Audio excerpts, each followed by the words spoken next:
como é que era? Eu acho assim, a principal mudança, eu acho, tem a ver conosco, com o protagonismo dos militantes, com o protagonismo político de quem levantou a bandeira do Brasil melhor, da sociedade melhor e do mundo melhor, né? Na questão tributária, olha, nós pregávamos, vamos dizer assim, pregávamos no deserto. Qual que é a questão? O Brasil nunca teve um sistema tributário progressivo que pudesse chamar de seu, mas teve um sistema tributário menos injusto. E muito se alardeou que o Brasil precisava de uma reforma tributária. Então, estamos até no discurso oficial, né? Vamos desmistificar um pouco, falar assim, olha, nós fomos 40 anos esperando uma reforma tributária. Eu fico até um pouco triste quando eu ouço isso. Porque 40 anos, vamos fazer a conta, 2025, nós vamos parar lá em 85, antes da Constituição Federal de 88. Só que eu nasci. Então, a Constituição Federal de 88, ela trouxe um arcabouço tributário bom, pelo menos razoável. Ali nós temos, foi inserido, que não existia antes, o princípio chamado da capacidade contributiva, ou seja, as pessoas que ganham mais deveriam pagar mais, né? Foi inserido em relação à Seguridade Social e às políticas públicas, saúde, assistência social e previdência, uma espécie de proteção do financiamento, o que também é muito positivo, né? Foi inserido com relação ao imposto de renda, que é o tributo mais importante em qualquer parte do mundo, 3 critérios, que são o critério da universalidade, ou seja, todas as rendas devem pagar, da generalidade, ou seja, ela é geral, todas as pessoas devem pagar, e da progressividade, que conversa com o princípio lá da capacidade contributiva. Ou seja, quem ganha mais vai ter uma taxa maior, uma alíquota, que a gente chama, um percentual maior. Quem ganha menos, menor ou zero, ou de nada. Bom, todo o ataque do neoliberalismo foi em cima, e ainda é até hoje, da Constituição Federal de 88. É dos direitos sociais, como a gente sabe, é da Seguridade Social, especialmente, é da Previdência, é dos direitos trabalhistas, e também aconteceu uma reforma tributária, que pouco se fala.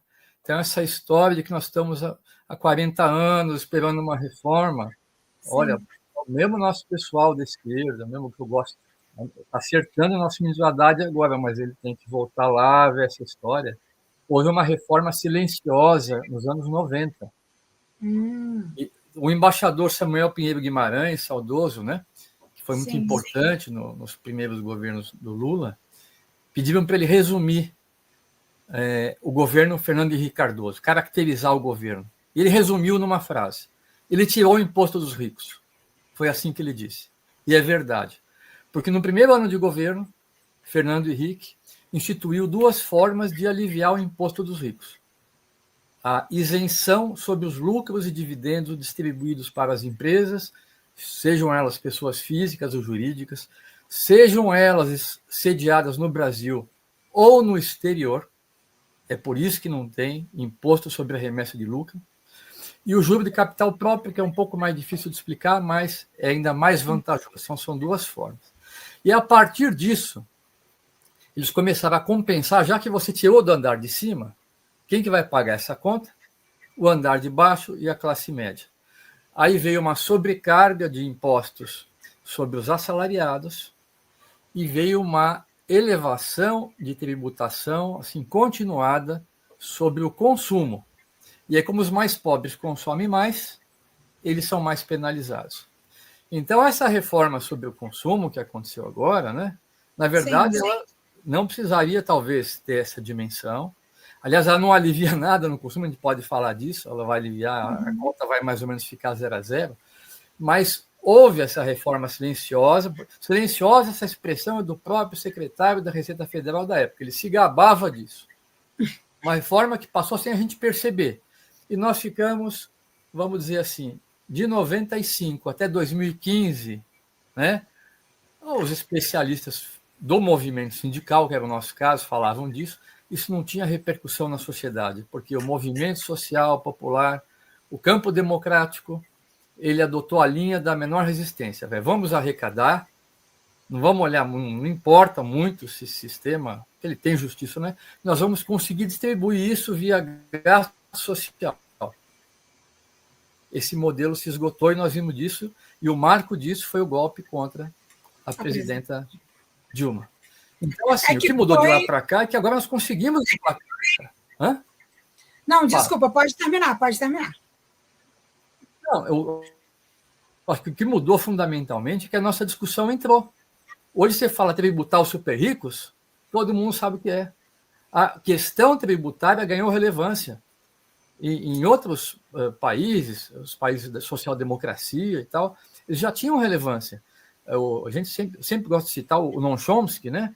Que ele fala que tem várias coisas da economia, mas especialmente a tributação.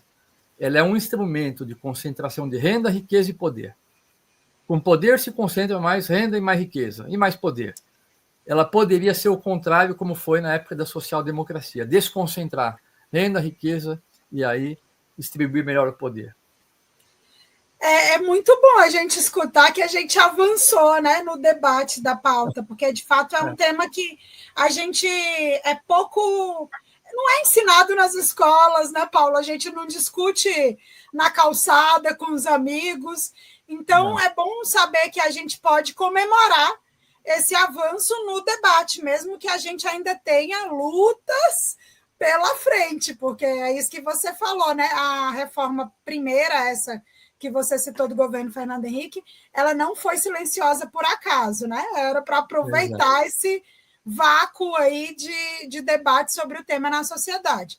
Mas agora, né, nos últimos anos mesmo, muito recente, a gente tem visto esse tema ser tratado com muita mais recorrência. A gente mesmo aqui no nosso programa já trouxe várias vezes, né, especialistas, companheiros, para debater esse tema, e na mídia, de uma forma geral, as pessoas se preocupando também com esses assuntos. A gente viu que em 2024 você começou a falar da reforma do consumo. Tiveram algumas propostas que foram debatidas e votadas já. Né?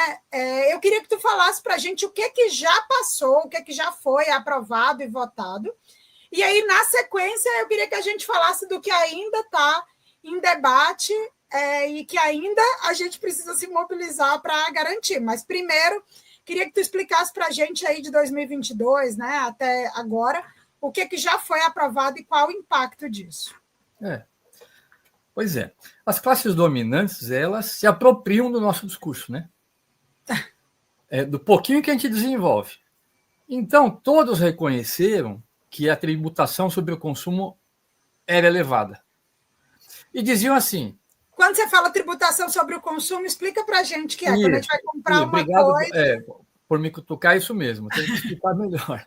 Então, é o imposto que está na carne, que está na alimentação, que está na geladeira, que está nos eletrodomésticos, que está em todos os bens e serviços que a gente consome.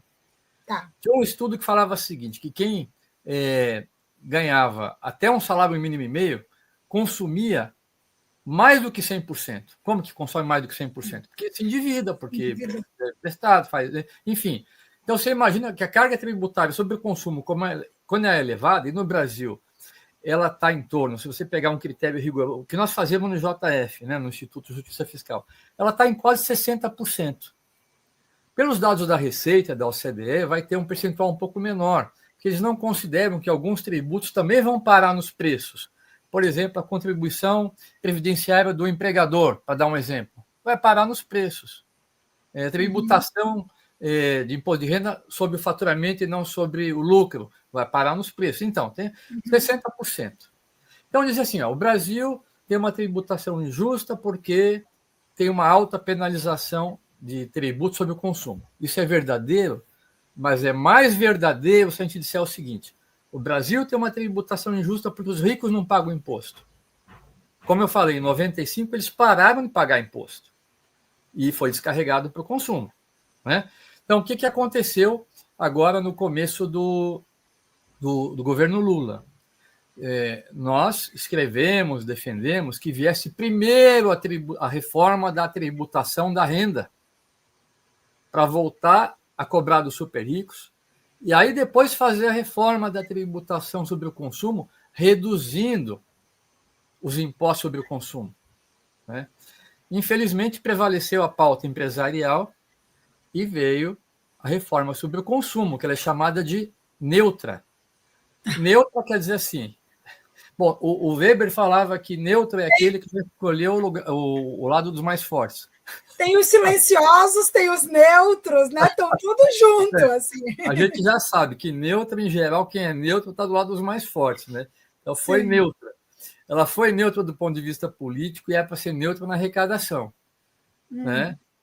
Então, claro, entre os empresários, algum vai recolher mais, outro menos, mas vai parar no preço da mesma forma, a não ser as exportações, né? Como as exportações foram desoneradas, sobre toda a cadeia da exportação não tem imposto, aqueles resíduos de imposto que tinham nas exportações, quem vão pagar somos nós, os consumidores.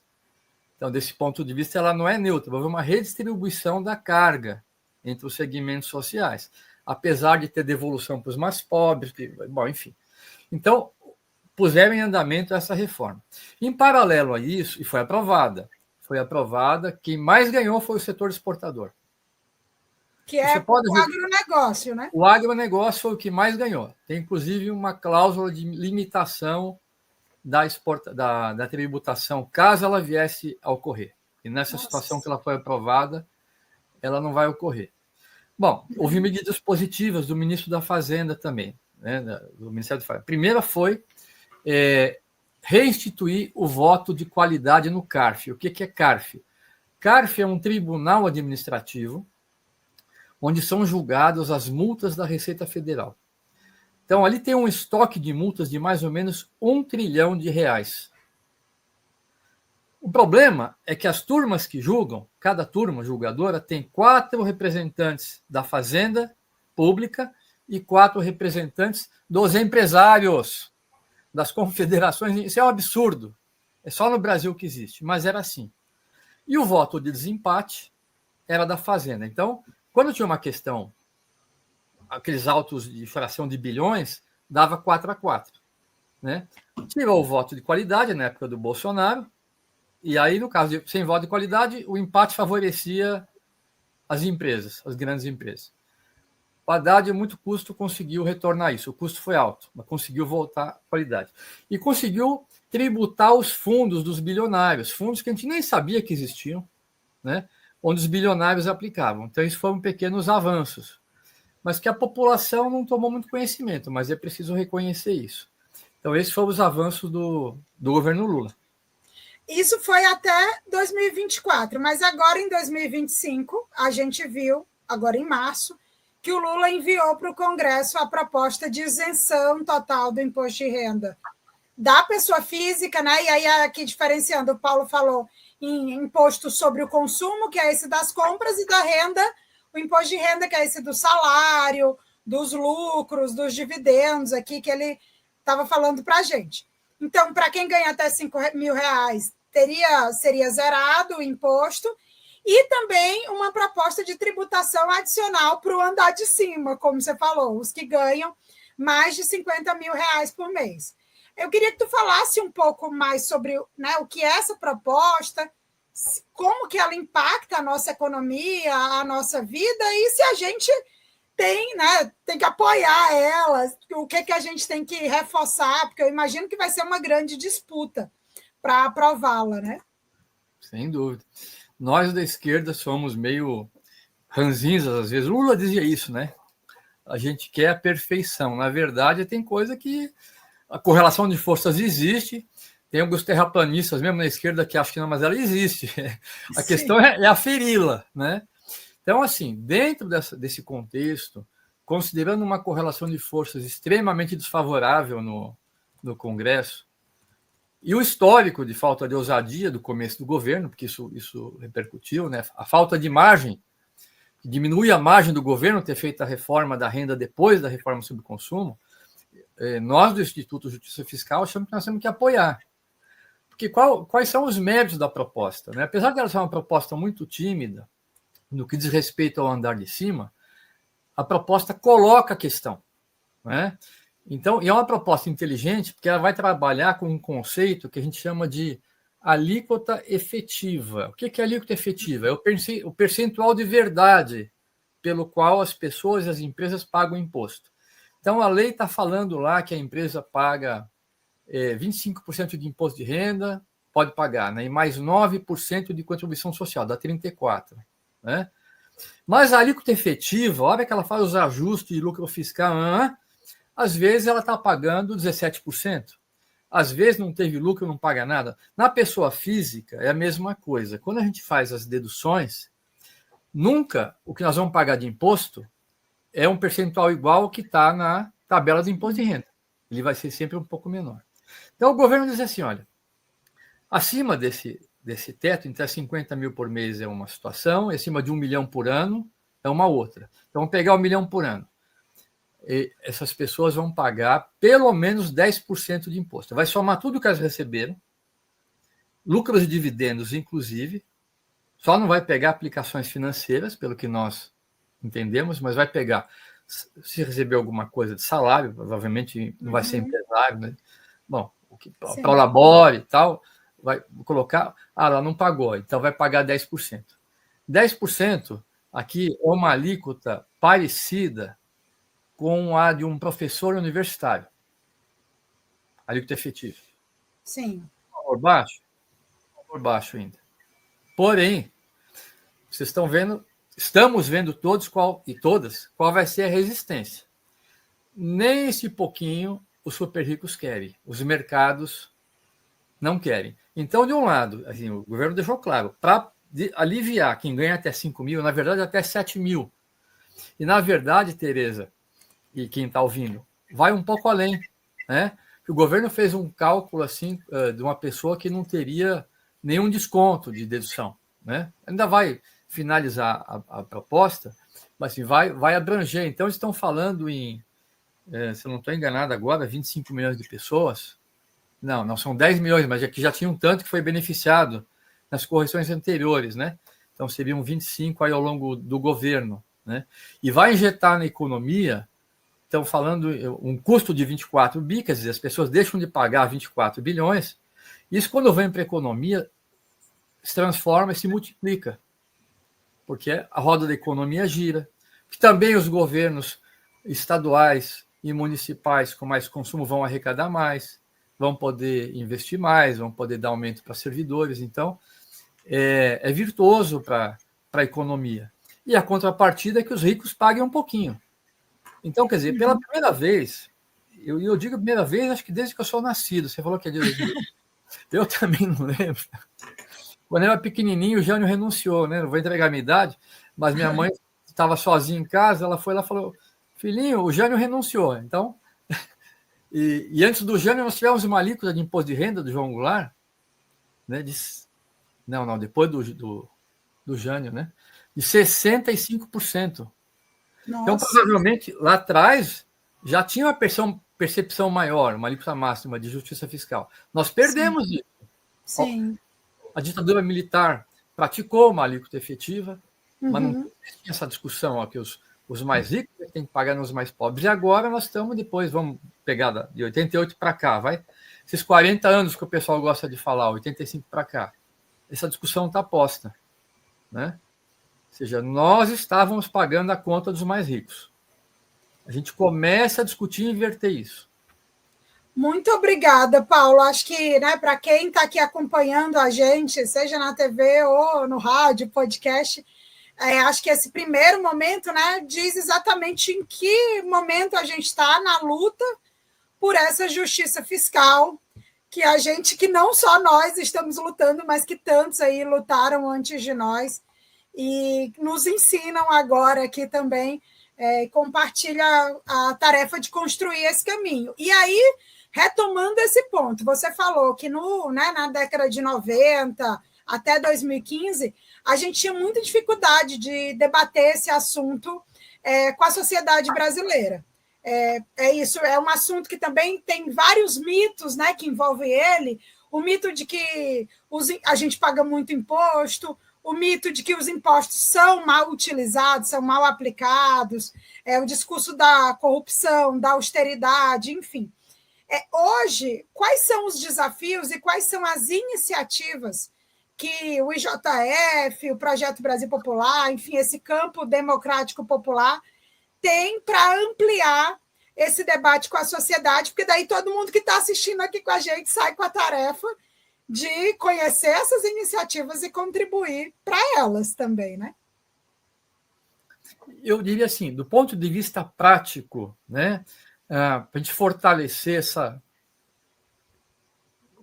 ainda mais essa ideia, força que nos mobiliza, é defender o imposto de renda progressivo, né? Defender o imposto de renda progressivo. Essa é uma proposta assim, muito emblemática. Explica para a gente o que é o imposto de renda progressivo. Progressivo é mais ou menos o que o governo está tentando fazer, só que indo além.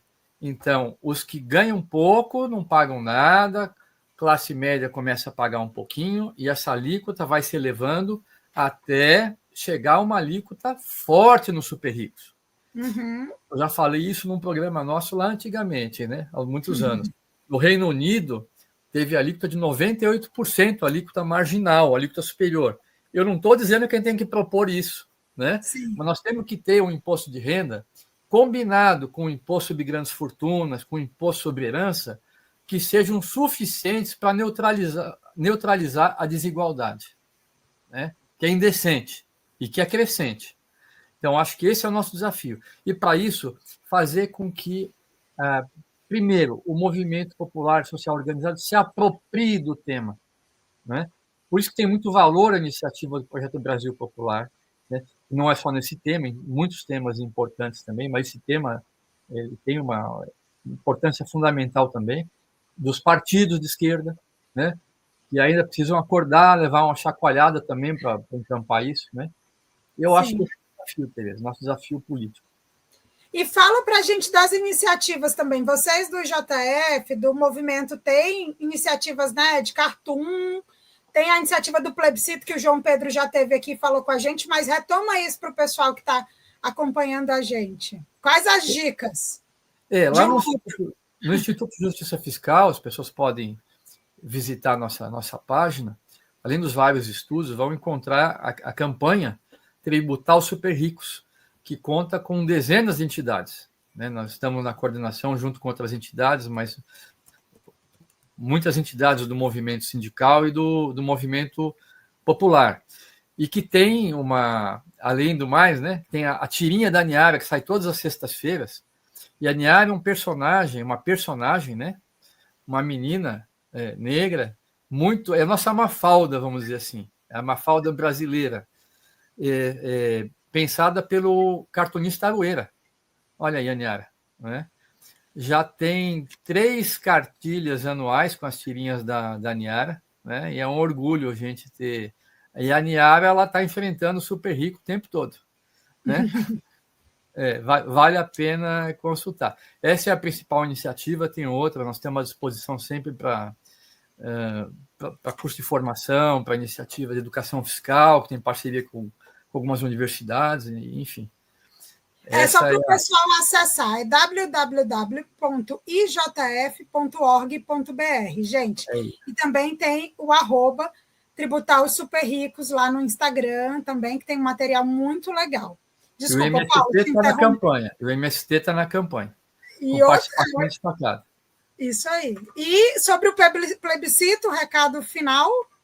O plebiscito, olha, nós achamos muito apropriado, ficamos muito felizes, né, que tem 2 temas, 3 perguntas, mais 2 temas, um da jornada de trabalho, né, perguntar sobre a jornada e perguntar especificamente sobre o fim da jornada 6x1, e o outro é a taxação dos super ricos. São pautas que, além de nos tirar das cordas, nos tirar das defensivas, propõem mudanças substantivas na sociedade, e na relação entre as classes sociais, na nossa sociabilidade, e são ideias forças que movimentam a gente, né? Então, nós vamos entrar de corpo e alma nisso e convidamos todos a entrarem. É isso aí, gente. Como o Paulo lembrou agora, o João Pedro Stedger já tinha comentado aqui, a Daiane comentou no programa passado, né? A nossa ideia é que a gente una esforços, forças, criatividade e energia para disputar o futuro que a gente quer para o nosso país hoje, né? A gente quer construir esse futuro hoje e que seja mais justo e também mais soberano, né? Porque esse tema da justiça fiscal e financeira, que a gente vai entrar agora no próximo bloco, também tem a ver com a nossa capacidade, tem relação com a nossa capacidade de tomar decisões. Paulo, vou passar para você se despedir do pessoal, nossa capacidade de tomar decisões como país, eu digo assim. Vou passar para você se despedir do pessoal e deixar seu recado final aqui para quem está acompanhando a gente.